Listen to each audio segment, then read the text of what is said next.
Seventh I edition. was watching Yeah. I was watching a video actually yesterday. Art of War has put out about how it's changed over the years. 40k.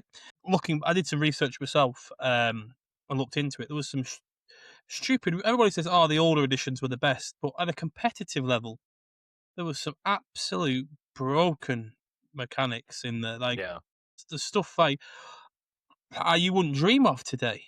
There's like different activations. It's so much more complex, and the scene was nowhere near as big. Now you look now. There's like 20 GTs in the UKTC circuit alone every year. Yeah, that's incredible. There's more people into the hobby than ever before.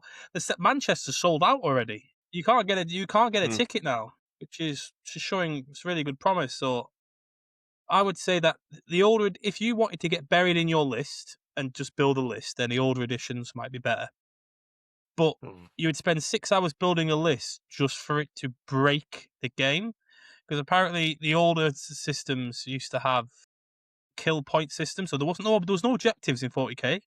So it was like you kill more. So what people did was you'd have a Grey Knights player have 2 big squads of paladins. That's 2 units, and if you played a normal army with some skirmish pieces or whatever, if you kill 2 units and they don't kill both of yours, you've won the game. Done. Yeah, I remember back in the day having to deal with, I think it was, what the old are called, where they're like jet black, but then they have white helmets, all 3.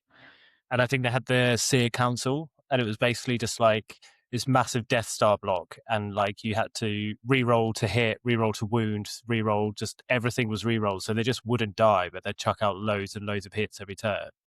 And so if you're trying to like kill something like that, you just can't get past it, so they would almost just like automatically win the match, which definitely seemed to be much more common back then. There's mechanics like that now, though, aren't they? Like we just said, that thing with Victrix Guard, where... But the thing is... But it's a different level. Yeah. It's a completely different much level. milder.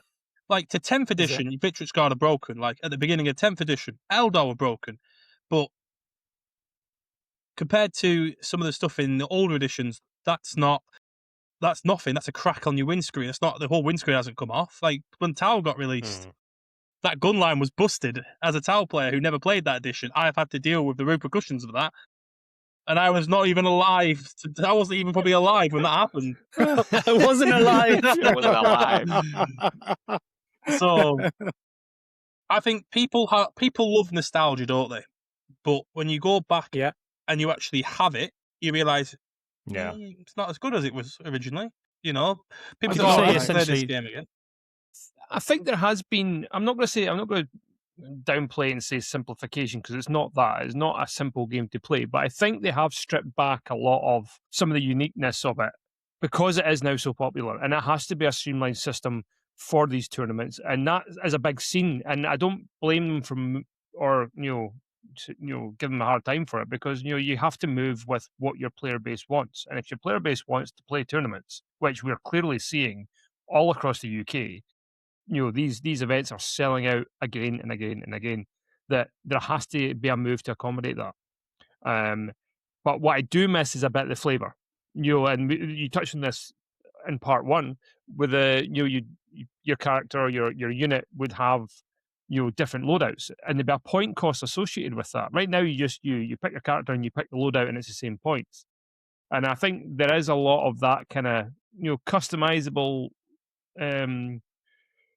options that had an effect on your army cost that made you think a bit more. And I think there is little things that we've lost that I think would make sense. Not everything, because there was obviously bits of the game that were boring or didn't really work that well. But I think we are missing a little bit of the flavour from the playing aspect of it.